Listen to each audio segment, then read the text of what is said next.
The Dark Crystal, a mediocre hour-and-a-half puppet show that was wrote off as a movie so they could make money on an idea that sounds like a crack addict made it up. I want a movie. It's like Lord of the Rings, but everything's a puppet, okay? I want the fucking ground to be a puppet, make the fucking people a puppet, you know. I'm not saying puppets are a bad thing. When you see some quality puppeteering, it can really bring a character to life. And what's that? What's that right there? Bada boom, it's your boy Jim. Jim Henson is on the team, so you know it's gonna be good. Okay, we got good puppets, but do we have a good story? It's okay. The Dark Crystal is one of those movies where you think, oh man, I really should have read the book before watching this, you know, to really understand the story. But there is no book. Okay?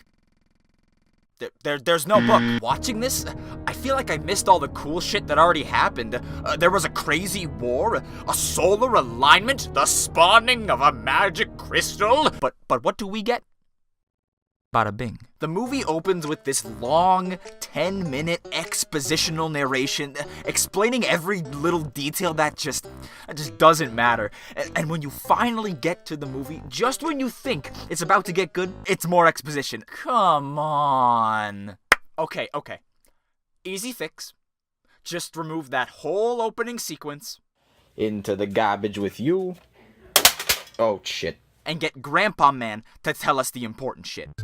It gets me, the viewer, to care about the characters if all the important information is being shared through dialogue. But what do they do instead? They just kill him.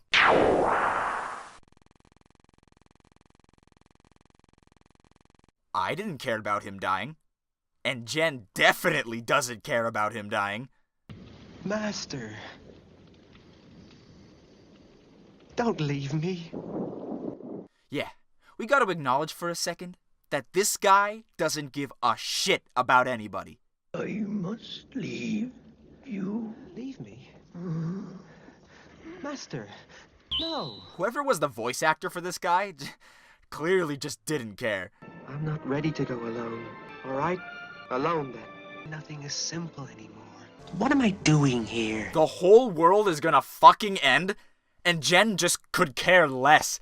The lady says, yeah, we're all fucked. And Jen just goes, okay. If Jen doesn't give a shit, why should I give a shit? No, Jen! The story never really surprised me. It's pretty easy to guess what's gonna happen next. But I guess the directors only had like an hour's worth of material because at least 20 minutes of screen time. It's just a showcase of the money they put into making the set. Sorry, folks. No actual movie here. Just puppets. Look at our puppets. Look at our puppets walking.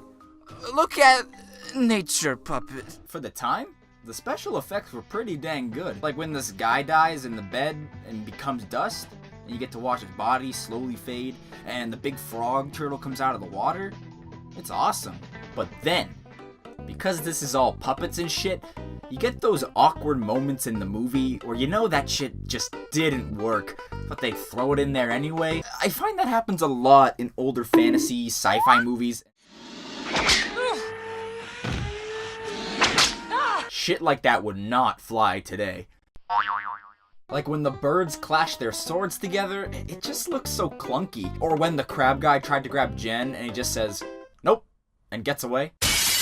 Can we talk about these crab guys? They are badass, man. If I was gonna take over the world, I would want these crab guys. They just fucking bust through walls, fucking killing everybody. And they try to market this as a kid's movie. This is not a kid's movie. Do not show this to your kids. There is some fucked up shit in this movie. If I saw this when I was younger, like the part where they put the little guy in the chair and they suck his soul out of him, that would have scared the shit out of me as a kid. Like, look at this. What the fuck? Anyway, bada boom, bada bing, he saves the day, and then... Tree people. Tree alien people. The world is saved.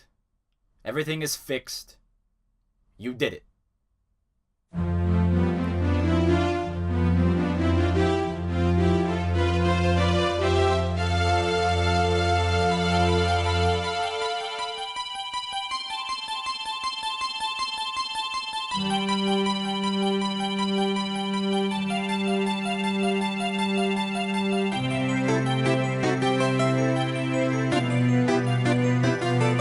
give this movie a 6 out of 10. Just a very mediocre way to kill an hour and a half of your life.